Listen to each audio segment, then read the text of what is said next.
So it's 2015 now, new year, and got a great lineup of races. Most notably, the Badwater 135 is back on its traditional route from Badwater in Death Valley to Mount Whitney, and it's going to take place July 28 to 30, which is a Tuesday through Thursday, on the full moon, which is one of the new requirements for hosting events at night in Death Valley National Park.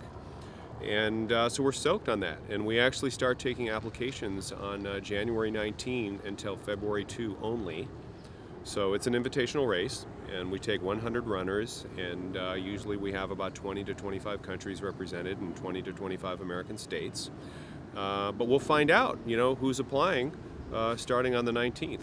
The route this year will be the traditional route from Badwater through Furnace Creek, Stovepipe Wells, over 5,000-foot Town Pass, through the Panamint Valley, up the Father Crowley climb, past Darwin, past Keeler, through Lone Pine, and then up the 13-mile, 5,000-foot ascent to the finish line at Mount Whitney Portal. So it's the traditional route that's been used since the 70s, every year except for 2014 when we had the special alternate edition that people actually loved.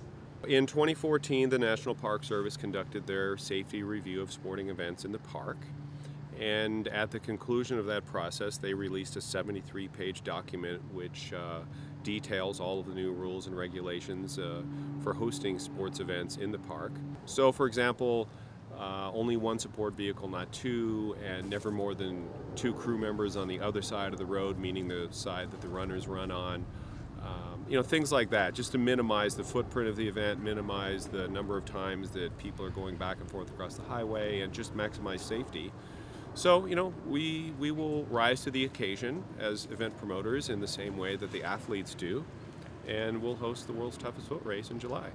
So if you want to compete in the world's toughest foot race, 135 miles from Death Valley to Mount Whitney in the middle of the summer, you have to have run and completed at least 3 100-mile non-stop foot races.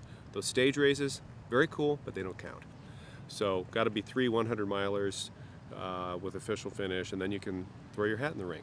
In your lifetime or over a certain period of time? In your lifetime, and then you have to have done something in the past year. So we don't want somebody who hasn't raced in 10 years coming out of retirement and Badwater being their first race.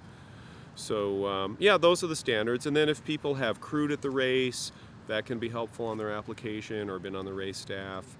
And then we ask them various questions about why they want to do it, and who their Badwater idols are, and are they racing for charity, and things like that, just to get a better sense for who they are.